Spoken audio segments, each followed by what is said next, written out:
Vous êtes-vous déjà demandé pourquoi certaines personnes semblent toujours heureuses et réussies tandis que vous vous sentez coincé dans une boucle d'épuisement et de frustration? C'est comme s'ils avaient quelque chose que vous n'avez pas. Mais que se passerait-il si la cause profonde résidait dans votre façon de voir la vie elle-même? Et si la clé du bonheur et du succès ne résidait pas dans l'argent que vous gagnez, les relations que vous construisez ou les objectifs que vous atteignez, mais dans votre façon de penser et de percevoir votre monde? Dans cette vidéo, nous allons explorer une vérité simple mais puissante des enseignements de Bouddha: votre vie changera lorsque vous changerez votre état d'esprit. Les plus grandes transformations de la vie ne viennent pas toujours de changements externes, mais viennent de l'intérieur. Plongeons dans cette histoire puissante qui prouve l'impact profond qu'un changement de perspective peut avoir sur votre vie. Le pouvoir de la perspective. Imaginez un instant que tout ce que vous affrontez, les défis, les luttes, les obstacles apparemment sans fin, pourraient être transformés en opportunités simplement en changeant votre perception. Et si les jours sombres que vous traversez pouvaient être transformés en moments lumineux simplement en changeant votre perspective? Cela peut sembler simple, mais en réalité, ce changement d'état d'esprit est la clé pour se libérer du fardeau que vous portez, vous permettant d'entrer dans une vie pleine de paix et de possibilités. Commençons par un court exercice. Prenez quelques secondes, fermez les yeux et pensez aux plus grands défis auxquels vous faites face en ce moment. Que ce soit la pression au travail, un conflit familial ou simplement un sentiment de fatigue inexpliqué, gardez cette pensée en tête. Maintenant, demandez-vous, que se passerait-il si je changeais ma perspective sur ce problème? Et si je le voyais comme une opportunité plutôt que comme un obstacle? Vous voyez, vous n'êtes pas seul dans cette situation.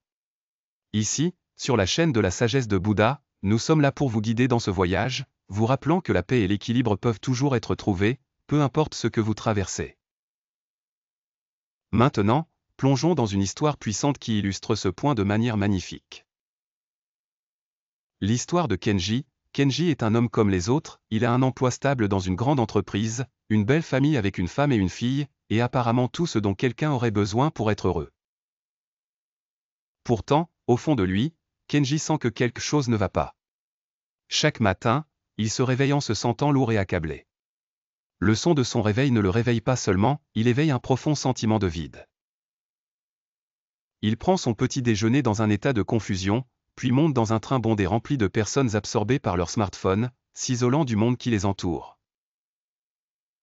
Au travail, Kenji a l'impression d'être juste un rouage dans la machine, essayant sans cesse d'atteindre des objectifs de vente et de satisfaire les attentes de son patron. Mais même lorsqu'il atteint ses objectifs, il n'éprouve aucune joie. Il ne peut s'empêcher de se demander, quel est le sens de tout cela? Quel est le sens de la vie? Un soir, Kenji quitte le travail plus tard que d'habitude et marche le long d'une rue tranquille sur le chemin du retour. Le ciel est pluvieux, et la ville semble étrangement calme. Puis, il remarque quelque chose qui attire son attention, un homme âgé assis au bord de la route avec un panier plein de fleurs sauvages. Ses cheveux sont blancs, mais ses yeux sont clairs et calmes, comme s'il pouvait voir à travers tout. Au début, Kenji pense que l'homme est juste un vendeur de fleurs. Mais ensuite, il entend une voix douce l'appeler. Ne voudriez-vous pas ramener un peu de joie chez vous, jeune homme? Kenji hésite mais s'approche. L'homme âgé lui offre une petite fleur. Pourquoi ne pas donner cette fleur à quelqu'un que vous aimez, dit l'homme âgé, souriant gentiment. Kenji, confus, demande, vous ne vendez pas ces fleurs? N'en avez-vous pas besoin pour vivre? L'homme âgé sourit, ses yeux pleins de chaleur. Aujourd'hui, je les donne. La vie n'est pas seulement recevoir, c'est donner. Quand vous donnez, vous trouvez la joie. Essayez. Kenji, bien que surpris, prend la fleur, remercie l'homme et continue son chemin. Cette nuit-là, il place la fleur sur la table à manger. Quand sa femme la voit, ses yeux s'illuminent. Merci. Cela fait longtemps que nous n'avons pas eu de fleurs à la maison, dit-elle en souriant. Kenji est surpris. La vue de son sourire fait fondre le poids qu'il portait dans son cœur. Il n'est pas sûr de la dernière fois où il a fait quelque chose comme ça, quelque chose de si simple, mais de si significatif. Cette nuit-là, Kenji s'allonge dans son lit, incapable de dormir. Les mots de l'homme âgé résonnent dans son esprit, la vie n'est pas seulement recevoir, c'est donner. Il commence à se demander, ai-je déjà vraiment donné quoi que ce soit? Ou ai-je juste attendu ce que je voulais, sans jamais penser au bonheur des autres? Le lendemain matin, poussé par cette nouvelle pensée, Kenji retourne à l'endroit où il a vu l'homme âgé. Mais quand il arrive, l'homme âgé a disparu, et le panier de fleurs a disparu. Kenji ressent une déception, mais réalise rapidement que la leçon la plus importante que l'homme âgé a transmise n'était pas sur les fleurs, c'était sur l'acte de donner, et comment cela apporte de la joie. Un changement d'état d'esprit. Kenji décide de mettre cette leçon en pratique. Il commence par sa famille. Cette nuit-là, il achète une autre fleur et la place sur la table à manger. Mais cette fois, il ne s'arrête pas là. Il écoute attentivement sa femme, s'amuse avec sa fille et ressent l'énergie positive qui émane de leur sourire. Ce petit acte commence à changer l'atmosphère de leur maison, la rendant plus joyeuse et connectée. Kenji applique également cette leçon au travail. Un jour, il remarque un jeune collègue en difficulté avec un rapport. Sans hésiter, il lui offre son aide. Cela semble un petit geste, mais la gratitude de son collègue lui rappelle que aider les autres apporte un sentiment d'accomplissement et de but. Avec le temps, la perspective de Kenji change. Il commence à se concentrer sur les aspects positifs, les petits moments qui passaient autrefois inaperçus. Le sourire de sa femme, la chaleur du soleil du matin, l'innocence du rire de sa fille. Plus il pratique cet état d'esprit, plus il constate que sa vie se transforme.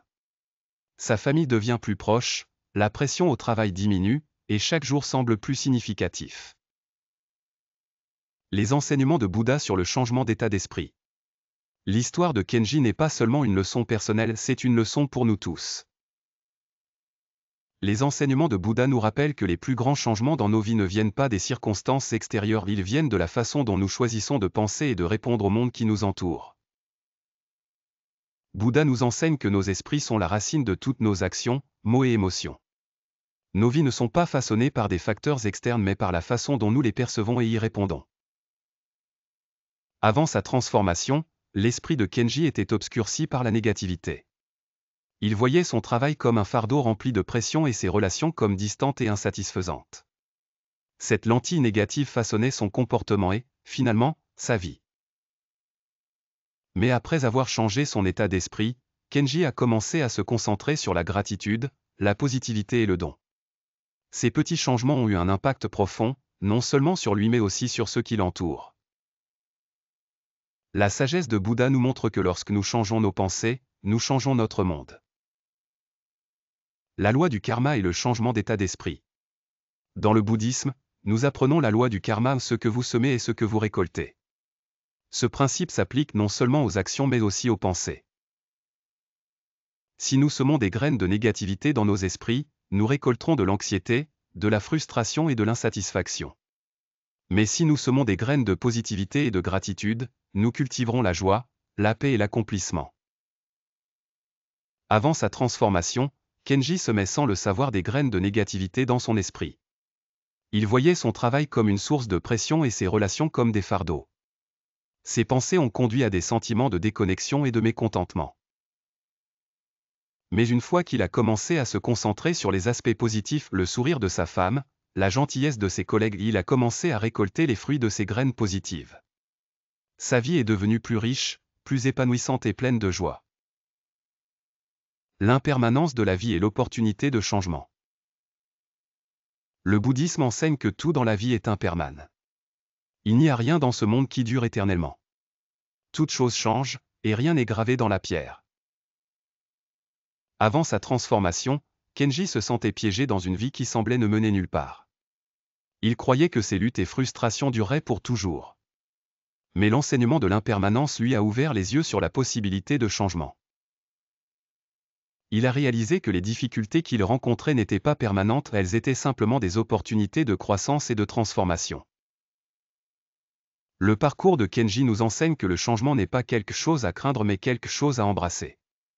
En changeant nos perspectives, nous pouvons transformer nos défis en opportunités et apporter paix et équilibre dans nos vies. Le pouvoir de la compassion. Le parcours de Kenji illustre également le pouvoir de la compassion. Dans le bouddhisme, la compassion n'est pas seulement ressentir de la sympathie pour les autres, c'est agir pour alléger leur souffrance et apporter de la joie dans leur vie. À travers de petits actes de gentillesse, aider un collègue, écouter un membre de la famille ou offrir un sourire, nous pouvons changer non seulement la vie des autres mais aussi la nôtre. La compassion est un outil puissant pour créer un changement positif dans nos vies et dans le monde qui nous entoure. Conclusion, votre voyage de changement.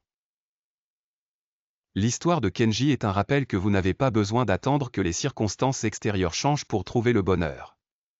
Vous pouvez commencer dès maintenant, avec un simple changement d'état d'esprit.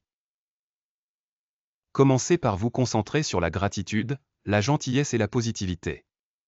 Embrassez le pouvoir du don et regardez comment cela transforme votre vie. Le changement commence en vous. Au fur et à mesure que vous changez vos pensées, vous commencerez à voir votre monde se transformer. Commencez petit, appréciez les petites choses, offrez un mot gentil et embrassez la beauté de chaque instant. Le voyage de transformation vous appartient, et il commence avec vous. Alors, que changerez-vous aujourd'hui? Par où commencerez-vous? Partagez vos pensées dans les commentaires ci-dessous, et continuons ce voyage ensemble.